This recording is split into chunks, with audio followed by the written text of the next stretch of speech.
Karate is the art of empty hand, a martial art with millions of students across every continent. But its journey didn't begin in bright, modern dojos or Olympic arenas. The roots of karate lie in the Okinawan Islands, a place where necessity, discipline, and cultural exchange forged a new way of self-defense that would, one day, spread across the globe. To understand karate's origins, we have to travel back several centuries to the Ryukyu Kingdom, the independent island nation that existed long before Okinawa became part of Japan. During this time, Okinawa was a flourishing hub of trade, a crossroads linking Japan, China, and Southeast Asia. Through these trade relationships, Okinawan travelers and scholars were introduced to Chinese martial arts, especially those from the Fujian province. Many Okinawans studied abroad, learning hand-to-hand combat, breathing methods, and philosophical teachings, and brought these influences home. There, they blended with the island's native fighting traditions, known as ti, meaning hand.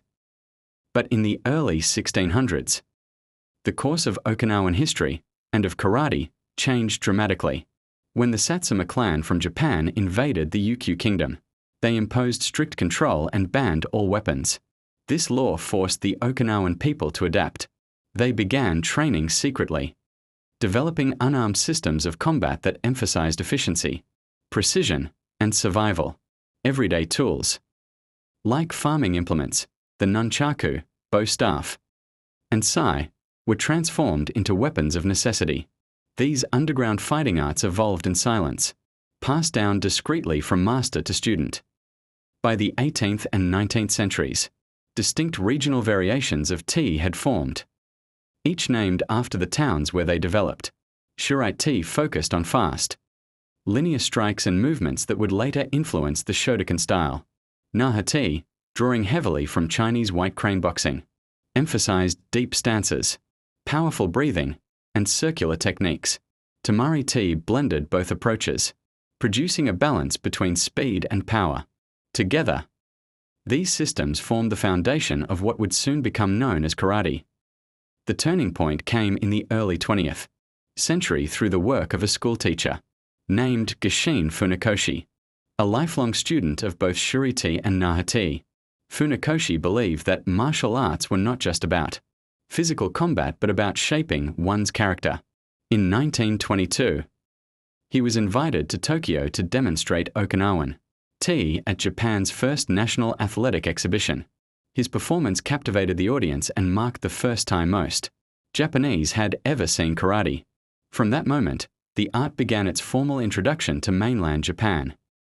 Funakoshi began teaching karate in Japanese universities, formalizing techniques and kata, and to make the art more accessible he replaced the old name TD, Chinese hand, with karate, empty hand, reflecting not only the absence of weapons, but also the belief that true strength comes from within.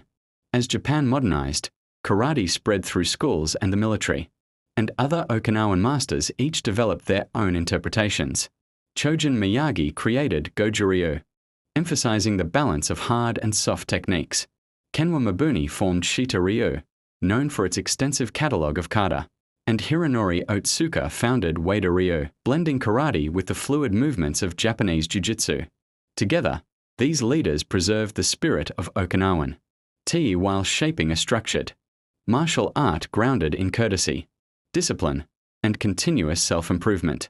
After World War II, American servicemen stationed in Japan and Okinawa learned karate and brought it back to the United States, Europe, and beyond, sparking a global rise in popularity.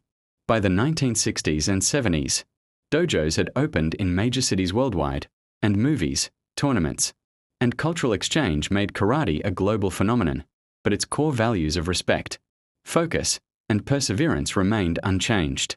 Today, karate exists in many forms, traditional, sport, and hybrid, and is practiced by millions across more than 190 countries, even reaching the global stage with its Olympic debut in 2020. The story of karate is one of transformation, from a hidden island art of survival to a worldwide discipline of self-mastery, where every stance, strike, And Bo carries the legacy of the Okinawan people who cultivated something timeless. At Gojo Martial Arts, we honor that legacy by blending technology with tradition, opening a new chapter in how martial arts are learned and shared so that the spirit of karate continues to grow, just as it always has.